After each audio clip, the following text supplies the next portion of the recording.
আল্লাহর রাস্তায় খরচ করার ব্যাপারে আল্লাহ কোথাও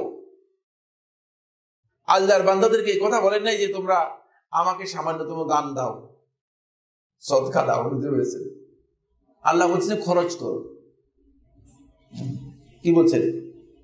খরচ একটি জিনিস আর দান আরেকটি জিনিস। খরচ আর দান একই অর্থ নয়। খরচ হচ্ছে আপনার ঘরে মাসে মনে করেন 20,000 টাকা খরচ হয়, আপনার সন্তান স্ত্রী সবাই মিলে কত টাকা? 20,000 টাকা খরচ। এই 20,000 টাকা আপনাকে খরচ করতেই হবে, কারণ সংসারের জন্য এটা আপনার প্রয়োজন, খরচ করতেই হবে। যদি খরচ না করেন তাহলে টিকাতে পারবেন না। এখন যদি আপনি বলেন আপনার স্ত্রীকে যে সংসারের খরচ তো 20,000 টাকা, আমি 5,000 টাকা দিলাম, এবার তোমার তাই খুশি তাই করো, আমি জানি না, তাহলে এই সংসার চলবে কিনা? হ্যাঁ, এই স্ত্রী এই সন্তানরা থাকবে কিনা? এটা খরচ নয়। এখানে দান হচ্ছে আপনি একটা পোর্শন, মানে কিছু টাকা একজনকে দিয়ে বললেন যে ভাই তোমাকে আমি এই টাকাটা দিলাম, এটা দিয়ে সে কি করবে? সে কি এটা দিয়ে আলু কিনবে না মূলা কিনবে না খাবে নাকি কি করবে, ফেলে দিবে, কি করবে সে সেই জানে। কিন্তু খরচ এটা নয়। খরচ হচ্ছে আল্লাহর রাস্তায় যেটা নিড, আল্লাহর রাস্তায় যেটা প্রয়োজন, সেই প্রয়োজনটা পূরণ করে দেওয়ার নাম হচ্ছে খরচ করা। এটা কি বুঝতে পারলাম না? বুঝতে পারিনি। মানে আপনি ওই পূরণটা আপনাকে খরচ করতে হবে। ইমানদার ব্যক্তিগণ আল্লাহর রাস্তায় খরচ করবে, সেটা হচ্ছে তারা আল্লাহর রাস্তায় যে প্রয়োজনটুকু আছে সেই প্রয়োজন পূরণ করে দেওয়ার তাদের দায়িত্ব, তারা এটা করতে হবে। 2-3 টাকা দান করে দিলেন পকেট থেকে, এই দান যথেষ্ট নয়। এই দান কি নয়? যথেষ্ট নয়। এই জন্য আল্লাহ সুবহানাহু ওয়া তাআলা জায়গায় জায়গায় খরচের কথা বলেছেন, দানের কথা খুব কম। দানের কথাও আছে, কিন্তু দানের কথা এই জায়গাগুলোতে আসে না। যেখানে বড় গ্রেট আল্লাহর পক্ষ থেকে পুরস্কারের কথা বলা হয়েছে, সেখানে কিন্তু এরকম কথা নেই, আসেন। আল্লাযীনা ইউনফিকুনা আমওয়ালাহুম ফি সাবিলিল্লাহ, তাদের সম্পদ খরচ করে আল্লাহর রাস্তায়। সুম্মা লা, তবে খরচ করতে হলে খরচের কিছু এথিক্স আছে, খরচের কিছু গুরুত্বপূর্ণ বৈশিষ্ট্য আছে। সুম্মা লা ইউতবিউনা মা আনফাকু মান্নাও ওয়ালা আযান, এরপর যা খরচ করেছে সেটাকে কোনোভাবেই নষ্ট করে না, মান্নান, অনুগ্রহ প্রকাশ করে, আও আযান, অথবা কষ্ট দিয়ে। খরচ করছে যাই বলুন, তোমার তো মিয়া আগে তো এত টাকা দিয়েছিলাম। প্রচুর লোক এমন আছে, তারা আসলে অনেক টাকা খরচ করে, তারা অনেক টাকা খরচ করে, কিন্তু তাদের এই খরচ আল্লাহ তাআলার কাছে খরচ নয়।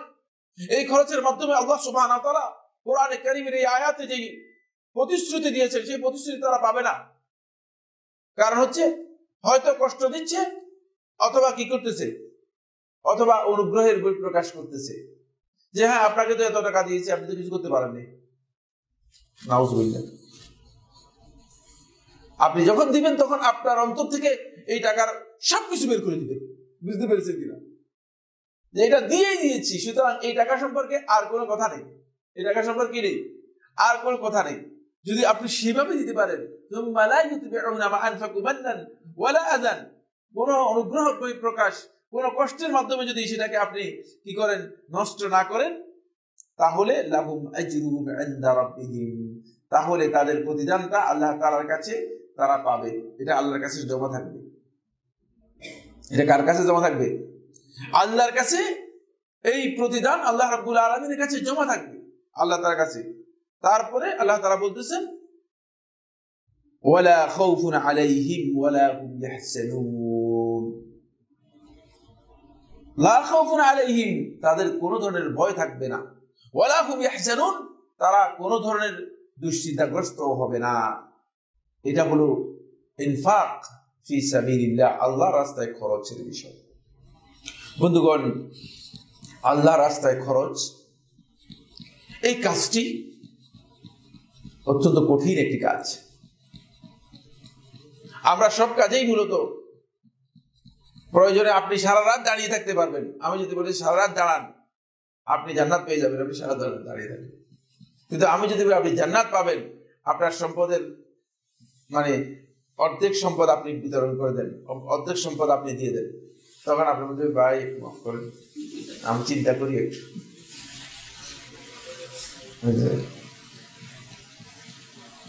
এটা কঠিন কাজ, কারণ এখানে শয়তানের স্কোপ আছে। যখনই আপনি দান করার জন্য চিন্তা করবেন, সিদ্ধান্ত করবেন, যখনই আপনি মনে মনে এটা সিদ্ধান্ত নিবেন আমি দান করতে চাই, তখনই শয়তান লাআনাতুল্লাহ আলাইহি, শয়তান এসে দুটি কাজ করে। শয়তানের কাজ হচ্ছে দুটি। ইয়াইদুকুমুল ফাকর, শয়তান বলে যে তুমি নিজে চলবে কিভাবে মিয়া, তোমার চলার পদ্ধতি কি হবে, তুমি তো ভিক্ষুক হয়ে যাবে, কয়দিন পরে তুমি নিজেই ভিক্ষাবৃত্তি করতে হবে। শয়তান এসে এই জায়গায় এসে আপনাকে ভয় দেখাবে, শয়তান ভয় দেখাবে। এই জন্য আল্লাহর রাস্তায় দান করা এটি ঈমানের এমন এক গ্রেডে পৌঁছতে সম্ভব যখন ঈমানদার ব্যক্তির অন্তরে ঈমান পরিপূর্ণভাবে আসবে এবং সম্পদের মোহ তার অন্তর থেকে পরিপূর্ণরূপে কি হয়ে যাবে, বের হয়ে যাবে, তখন সম্ভব।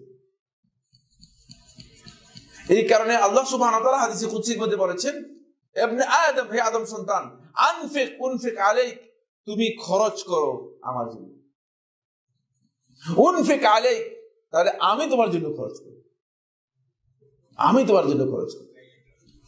এটা আমাদের খেয়াল রাখতে হবে। আপনি যদি খরচ করতে পারেন তাহলে আপনি কিন্তু আল্লাহ রাব্বুল আলামিন আপনার জন্য খরচ করবেন, এটা আপনি নিশ্চিত হয়ে যাবেন। এই জন্য এর মর্যাদা অনেক বেশি, কারণ এটা বের করতে হলে অন্তরটা আগে পবিত্র করতে হয়। প্রচুর লোক আমাদের সমাজের মধ্যে আছে, আমাদের মাঝে আছে, যারা যাকাত পর্যন্ত দেন না, হিসাব কষে ঠিক মতো যাকাতটাও কি করেন, আদায় করেন না। ওই যে সম্পদের মোহটা তার অন্তরের মধ্যে রয়ে গিয়েছে, এটা বড় হতে হতে এক পর্যায়ে দুনিয়ার প্রতি তার এমন মোহ চলে আসছে যে তার অন্তরের মধ্যে নিফাকি, মুনাফিকি তার অন্তরের মধ্যে ঢুকে যাচ্ছে। কারণ সম্পদের মোহ থেকে অন্তরের মধ্যে মুনাফিকি তৈরি হয়। বুঝতে পেরেছেন? এটা অনেক লম্বা বক্তব্য। সম্পদের মোহ থেকে অন্তরের মধ্যে মুনাফিকি তৈরি হয়, অন্তর মুনাফিকি থেকে মুক্ত হতে পারে না। এই জন্য আল্লাহ রাব্বুল আলামিন এখানে স্পষ্ট করে বলেছেন যে যাদেরকে আল্লাহ সুবহানাহু ওয়া তাআলা পরিপূর্ণরূপে নিশ্চিন্ত করে দেবেন, আল্লাহ রাব্বুল আলামিন যাদের কাছ থেকে ভয় উঠিয়ে দিয়ে পরিপূর্ণ নিরাপত্তা দান করবেন, যাদেরকে পরিপূর্ণ নিরাপত্তা দান করবেন, তারা হচ্ছে যারা আল্লাহর রাস্তায় খরচ করবে, আল্লাহর রাস্তায় খরচ করবে। আসলে পরিবেশ একজন ব্যক্তি ঈমানদার থাকার জন্য, একজন ব্যক্তি আল্লাহ তাআলার নৈকট্য লাভ করার জন্য এবং দ্বীনের উপর অবিচল থাকার জন্য পরিবেশটা খুবই গুরুত্বপূর্ণ। বর্তমান যে পরিবেশ আমরা দেখতে পাচ্ছি, যে পরিবেশ আমাদের কাছে বর্তমানে পরিদৃষ্ট হচ্ছে, এই পরিবেশে আমরা আমাদের সন্তানদেরকে আসলে রেখে যাচ্ছি কাদের কাছে? যাদের কাছে এই সন্তানদেরকে রেখে যাব তাদের অবস্থানটা কেমন হবে? দ্বীনের ব্যাপারে তাদের অবস্থান হচ্ছে এই যে একেবারে নড়বড়ে অবস্থান। মানে মুসলিমদেরকে দেখলে বলে আমরা মুসলিম, অমুসলিমদের দেখতে বলে যে আমরা অসুবিধা নেই, ইসলামে সবটাই চলে। এমন মুসলিম যে মুসলিম মনে করেন তিনি নির্দ্বিধায় পূজা করতেছেন, নির্দ্বিধায় শিরক করতেছেন, নির্দ্বিধায় কবরে সিজদা করতেছেন, নির্দ্বিধায় তিনি বেদিতে গিয়ে ফুল দিচ্ছেন, নির্দ্বিধায় তিনি আল্লাহ রাব্বুল আলামিনের হক নষ্ট করতেছেন, অথচ তিনি নিজেকে মুসলিম পরিচয় দিচ্ছেন। এই এদের কাছে ইসলামের নিরাপত্তা নেই, মুসলিমদের নিরাপত্তা নেই। ফলে এমন একটা পরিবেশ প্রয়োজন মুসলমানদের জন্য, যে পরিবেশের অন্তপক্ষে ইসলামী জিন্দেগি জীবনযাপন করা সম্ভব, ইসলাম একজন মুসলিম হিসেবে জীবনযাপন করা সম্ভব। এই সবগুলো বিষয়কে সামনে রেখেই মূলত আইসিডি কর্তৃপক্ষ ইতিমধ্যে একটি আয়োজন করেছে এমসিডি, যেটা আইসিডি কর্তৃপক্ষের মসজিদ কমপ্লেক্স হবে। মসজিদের সাথে সেখানে আরো এসসিডি যে স্কুল আছে স্কুল থাকবে এবং সেখানে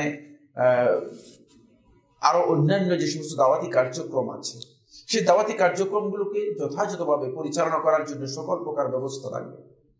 এবং সাথে একটা কমিউনিটি থাকবে, সাথে একটা মানে শুধু এটা নয় যে শুধু মসজিদ থাকবে, মানে মসজিদে গেলেন চলে আসলেন না, সাথে একটা কমিউনিটি থাকবে। এমন একটা কমিউনিটি যেখানে আপনি নিজেও বসবাস করতে পারেন, আপনি আপনার বন্ধুকে বলতে পারেন যে এখানে গিয়ে বসবাস করতে পারেন। এই ধরনের একটা নির্ভরযোগ্য দিনদার পরহেজগারদের একটা কমিউনিটি তৈরি করার পরিকল্পনা করা হয়েছে। এখন এই মসজিদ নির্মাণ করতে হলে এই টাকা আমাদের দেওয়া দরকার, কারণ আপনি যে টাকা দুনিয়াতে রেখে যাচ্ছেন এটা দুনিয়াতেই থেকে যাবে। এর মাধ্যমে দুনিয়ার এই টাকা দিয়ে আপনি আখিরাতে কি ফায়দা পাবেন কি পাবেন সেটা আপনি ভালো জানেন। কিন্তু আপনার আখিরাতের জন্য যদি করতে চান, আপনি যদি আখিরাতে কিছু পেতে চান, তাহলে দুনিয়াতে আপনাকে অ্যাডভান্স করতে হবে। এটাকে আল্লাহ সুবহানাহু ওয়া তাআলা কোরআনে কারিমে অ্যাডভান্স হিসেবে উল্লেখ করেছেন। কোরআনের একাধিক আয়াতের মধ্যে আল্লাহ তাআলা বলেছেন, সর্বশেষ ঈমানদার ব্যক্তিগণ যখন মাহশরে উঠবে, হাসরের ময়দানে যখন দেখতে পাবে যে আল্লাহর রাস্তায় খরচ করার এত বিশাল মর্যাদা, যে মর্যাদা তারা বুঝতে পারে না এই দুনিয়াতে, তখন বলবে ইয়া লাইতানি কদ্দামতু লিহায়াতি, হে আমার আফসোস, কদ্দামতু লিহায়াতি, আমি আমার এই জীবনের জন্য যদি আগে কিছু অ্যাডভান্স করতে পারতাম। এই অ্যাডভান্স করা আমাদের সকলের প্রয়োজন। এই জন্য আমি আপনাদের সবাইকে বলবো, আসুন বন্ধুগণ, আপনি সম্পদ জমাচ্ছেন কেন? দুনিয়াতে আপনি ভোগ করবেন, আপনার কতটুকু দরকার আর আপনি কিভাবে ভোগ করবেন আপনি সেটাও জানেন না। হতে পারে যে আগামীকাল এই সম্পদ আপনি ভোগ করতে পারবেন না, আপনার পকেটের টাকা আরেকজন বের করবে, আপনার ব্যাংক অ্যাকাউন্টের টাকা শেষে হয়তো আপনার এটাকে ব্যাংকের যেই চেক বই আছে, হয়তো চেক বইও তালাশ করে পাওয়া যাবে না, শেষে চেক বই না দিয়ে স্লিপ দিয়ে মানে সাক্ষ্য দিয়ে লোক দিয়ে উদ্ধার করতে হবে, সেই টাকা আপনার থেকে যাবে। কিন্তু আপনি আখিরাতের জন্য অ্যাডভান্স করতে পারেন না, আখিরাতের জন্য অ্যাডভান্স করতে পারেন না, যেহেতু আপনি মনে করছেন এগুলো জমা করে রাখতেছি। এই জমা করে কোনো লাভ নেই। কাদের জন্য জমা করছেন? সন্তান সন্ততিদের জন্য। সন্তান সন্ততিদের মালিক রয়েছেন, সন্তান সন্ততিদের অভিভাবক রয়েছেন, যিনি সবচেয়ে উত্তম অভিভাবক। অনেক লোক আছে আল্লাহ রাব্বুল আলামিনের উপর সন্তানদেরকে ছেড়ে না দিয়ে সম্পদের উপর ছেড়ে দিয়ে গেছেন। ফলে সন্তানরা সম্পদও হারিয়েছে, আল্লাহকে হারিয়েছে, দিনকেও হারিয়েছে। এই জন্য আমি আপনাদেরকে অত্যন্ত বিনয়ের সাথে অনুরোধ করবো, আইসিডির পক্ষ থেকে যেই এমসিডি যে প্রতিষ্ঠান এর জমিন ক্রয় করার সিদ্ধান্ত হয়েছে, সেখানে আমরা সবাই উদারভাবে আমাদের হাতকে সম্প্রসারিত করি, আমাদের দানকে সম্প্রসারিত করি। খরচ হয় যেটা আল্লাহর জন্য খরচ, এই খরচের মধ্যে আসে। শুধুমাত্র কয়েক টাকা দিয়ে দিলেন এমন নয়। এবং আমি আশা করে থাকি যে রমাদান মাসের মতো একটি মুবারক মাসে, একটি গুরুত্বপূর্ণ বরকতময় মাসে যদি আপনি এই দানটুকু করেন, তাহলে এই দানের বরকত অনেক বেশি হবে। কারণ রাসূলুল্লাহ সাল্লাল্লাহু আলাইহি ওয়াসাল্লাম রমাদান মাসে বেশি দান করতেন। এই জন্য আমি আপনাদের সবার কাছে এই অনুরোধ করতে চাই যে আসুন আমরা এমসিডির এই প্রকল্পকে বাস্তবায়ন করার জন্য চেষ্টা করে থাকি। আর আল্লাহ সুবহানাহু ওয়া তাআলা আমাদের সবাইকে তাদের মধ্যে অন্তর্ভুক্ত করুন যাদেরকে আল্লাহ সুবহানাহু ওয়া তাআলা সম্পূর্ণ আশঙ্কা ভয়মুক্ত করেছেন এবং দুশ্চিন্তা থেকে তাদেরকে নিরাপত্তা দান করেছেন। আল্লাহ তাআলা আমাদের সবাইকে তাদের অন্তর্ভুক্ত করুন। আমরা যেন সেই বৈশিষ্ট্য অর্জন করতে পারি যে বৈশিষ্ট্যের মাধ্যমে কিয়ামতের দিন কঠিন সময় আমরা ভয় ভীতিতে না থেকে নিরাপদ থাকতে পারি। যারা আল্লাহর আরশের নিচে ছায়া পেয়েছে তাদের মধ্যে আমরা যেন অন্তর্ভুক্ত হতে পারি। আর কঠিন সময় যেন আমরা দুশ্চিন্তা থেকে নিজেদের জীবনটাকে মুক্ত রাখতে পারি। আল্লাহ সুবহানাহু ওয়া তাআলা আমাদের সবাইকে তৌফিক দান করুন। আকুলু কাওলি হাযা লি ওয়া লাকুম ফাস্তাগফিরুল্লাহ লি ওয়া লাকুম ফাস্তাগফিরুহু ইন্নাহু হুয়াল গাফুরুর রহিম। সুবহানাকা আল্লাহুম্মা ওয়া বিহামদিকা আশহাদু আল্লা ইলাহা ইল্লা আনতা আস্তাগফিরুকা ওয়া আতুবু ইলাইকি। ওয়া আসসালামু আলাইকুম ওয়া রাহমাতুল্লাহি ওয়া বারাকাতুহু।